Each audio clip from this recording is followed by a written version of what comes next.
नमस्कार साथियों, जय सनातन। स्वागत है आप सबका अपने YouTube channel Ashutosh Jha thoughts के अंदर, जहां हम बात करते हैं सत्य सनातन की और हमारे हिंदुत्व इतिहास की। आज की इस वीडियो के अंदर हम बेसिकली 3 टॉपिक के ऊपर बात करने वाले हैं। सबसे पहले आईआईटी बाबा के बारे में बात करेंगे, कुछ अलग चीज है, और दूसरा हरभजन सिंह के बारे में बात करेंगे। ज्यादा आश्चर्यचकित ना हो, आप लोग वीडियो देखते देखते समझ जाएंगे। और तीसरा, टीसीएस के मैनेजर आगरा में जिस व्यक्ति ने अपने जान दे दी, उसके बारे में बात करेंगे। क्या न्याय व्यवस्था सचमुच में पुरुषों के लिए कोई न्याय नहीं रखती है? तो चलिए आज का वीडियो आरंभ करते हैं। किसका एजेंट हो बता तुम? किसका एजेंट हो? हाँ? को कंट्रोल नहीं कर पा रही है हमें हमारे सम्मान पे भारतीय मीडिया किसी को बना सकती है तो भारतीय ही मीडिया किसी को बर्बाद भी कर सकती है। इसका जीता जागता उदाहरण है महाकुंभ के अंदर सबसे चर्चित व्यक्ति, यानी कि आईआईटी बाबा के बारे में। आईआईटी बाबा के बारे में बहुत सारी खामियां हो सकती है, गलतियां हो सकती है, वो हम स्वीकार करते हैं। हमने उनका एक वीडियो बनाया था जिसमें उनके इस्लाम के प्रति विचार को हमने लोगों के सामने लाया था और बहुत ही तर्क के साथ उन्होंने बात कही थी। वो सारी चीजें स्वीकार है। वो नशा करते हैं, कुछ तर्क की बातें भी करते हैं, बहुत सारी गलत भी होती है, बहुत सारी उचित भी होती है, सारी चीजें स्वीकार थी। लेकिन मीडिया बड़े ही सटीक तरीके से अपना खेल खेलती है। जब उन्हें पता चल गया कि अब महाकुंभ तो जा चुका है, जिस व्यक्ति को हमने स्टार बना दिया है उसे बर्बाद भी तो करना है। इसलिए बर्बाद करने के लिए मीडिया ने बड़े सटीकता के साथ अपने स्टूडियो के अंदर अभय सिंह को बुलाया, यानी कि आईआईटी बाबा को बुलाया। अब उनके साथ चर्चा और वार्तालाप करते करते अचानक से एक पूरी फौज आती है। कहा जाता है कि वो संत थे। संत आते ही गरियाना शुरू कर देते हैं। अब कौन से संत हैं जिनके मुंह से ऐसे अशोभनीय बातें निकलती है? अगर आईआईटी बाबा गलत है तो आपके मुख से निकलने वाले अभद्र गालियां, जिन्हें म्यूट करना पड़ रहा है और जिनके शब्दों को बीप करना पड़ रहा है, वो वहां पे क्या फूल बरसा रहे थे? एक साथ स्टूडियो में आए और सभी ने एक साथ उनको अपमानित करना शुरू कर दिया। अब दिक्कत यहां पर यह है कि आईआईटी बाबा के अंदर लाख बुराइयां हो सकती थी, लेकिन स्टूडियो में बुलाकर उनका अपमान करना कहां तक उचित था? के समय में माँ बना दे रहे जो आदमी अपनी माँ को एक कारण सोशल मीडिया के किसी भी प्लेटफॉर्म पर अगर आप लोग जाकर देखोगे तो आईआईटी बाबा को किसने स्टार बनाया, किसने उनको अपने सराखों पर बैठाया? सारे मीडिया हाउसेस उनके पास कैमरा लेकर गए थे। क्या वो आए थे आप लोगों से बात करने के लिए? बिल्कुल नहीं। आपने अपने तरीके से उनसे बातें की, उन्होंने जो बात कही आप लोग को प्रभावी लगे, और लोग आने गए और लोग अपनी बातें बताते गए, वो अपनी बातों को बनाते गए। अब वो नशा करते हैं, ढोंगी है, पाखंडी है, तो उसको बनाया किसने? आप लोगों ने। तो अगर वो पाखंडी है, ढोंगी है, तो अपने स्टूडियो में बुला क्यों रहे थे? अगर वो आ रहे हैं तो उनकी वजह से आपको टीआरपी मिल रहा है, ये बात तो आप अच्छे से समझ रहे थे। इसीलिए आपने चाहा कि एक माहौल बनाया जाए, उनको पहले बुला लिया जाए, उसके बाद हम लोग 5-6 लोगों को बुलाते हैं, और जहां आप संतों के विचार या संतों की वाणी कैसी होनी चाहिए उस पर माइक पकड़ के भाषण दे रहे हैं, वहीं ठीक आपके सामने कोई व्यक्ति गाली गलौज करते हुए बातें कह रहा है। संतों कितना भी ज्यादा गलत कोई व्यक्ति हो तो उसे अपना बेटा कहकर, बेटी कहकर उसे समझाया बुझाया जा सकता है, लेकिन ऐसे ऐसे बात करने को आप लोगों ने सरासर पूरी तरह से सनातन को बदनाम किया, बर्बाद किया, और सनातन के ऊपर फिर से क्वेश्चन मार्क खड़ा कर दिया है। और ये टीआरपी के लिए किसी के साथ भी कर सकता है। इसका जीता जागता उदाहरण यही है। अब आगे बढ़ते हैं, और एक व्यक्ति जो टीआरपी के लिए कुछ भी कर सकता है, शायद उसके फैंस अफंड हो जाए, जिसका नाम है हरभजन सिंह। ये हरभजन सिंह के लिए ओपन चैलेंज है। अगर हरभजन सिंह ने खालिस्तान मुर्दाबाद ट्वीट कर दिया या बोल दिया, कुछ भी कर दिया, तो माफ़ी मांगना तो बहुत छोटी सी चीज़ है। माफ़ी तो मांगूंगा ही, और हरभजन ने जो एफआईआर करवाई है उसकी बेसिस पे मैं खुद जेल चला जाऊंगा भाई। मैं खुद से सरेंडर कर दूंगा जाके। बोलो एक्सेप्ट है चैलेंज? नहीं होगा, क्योंकि तुम हो खालिस्तानी सिंपैथाइजर। इस चीज़ को एक्सेप्ट करो। तू है खालिस्तानी सिंपैथाइजर, इस चीज़ को तू एक्सेप्ट कर हरभजन, ठीक है?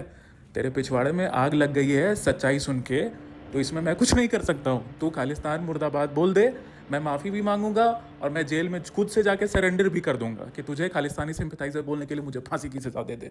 कर दे भाई, बोल के दिखा दे, एक ट्वीट कर दे। अभी आपने जो आवाज सुनी वो आवाज था द रैंडम इंडियन गाय। अब जो लोग नहीं जानते हैं कि रैंडम इंडियन गाय कौन है, जो लोग ट्विटर के ऊपर या फिर इंस्टाग्राम के ऊपर ज्यादा एक्टिव नहीं है, यूट्यूब पर हमारे वीडियोस देख लेते हैं, उनको बता दे कि रैंडम इंडियन गाय वो लड़का है जो हमारे देवी देवताओं के विरुद्ध में कोई भी कुछ कमेंट करता है तो उस व्यक्ति का एड्रेस निकालकर पुलिस के ऊपर दबाव बनाते हुए सोशल मीडिया के ऊपर देवी देवताओं के बारे में, हिंदू त्योहार के बारे में अभद्र टिप्पणी करने वाले व्यक्तियों के विरोध में कार्रवाई करवाता है और उन्हें जेल तक भी पहुंचाता है। स्ट्राइक रेट 100 का। अब ये पीछे पड़ा था हरभजन सिंह के। अब ऐसे ही तो किसी के पीछे नहीं पड़ जाएगा। हरभजन सिंह ने अपने इंस्टाग्राम के स्टोरी में जरनैल सिंह भिंडरेवाला को शहीद का दर्जा दिया था। अब जरनैल सिंह भिंडरेवाला कौन है, इसकी सच्चाई के बारे में हम लोग वीडियो जल्द वापस से बनाने वाले हैं, क्योंकि पिछला वीडियो जो था वो हमारे एडिटर जो उसके फैन निकले, उन्होंने हमारे वीडियो को पूरा सत्यानाश कर दिया, वो डिलीवरी नहीं दी। तो जरनैल सिंह भिंडरेवाला कौन था, उसे शहीदी का दर्जा देना कितना बड़ा अपराध है, यह बात बताया जा सकता है।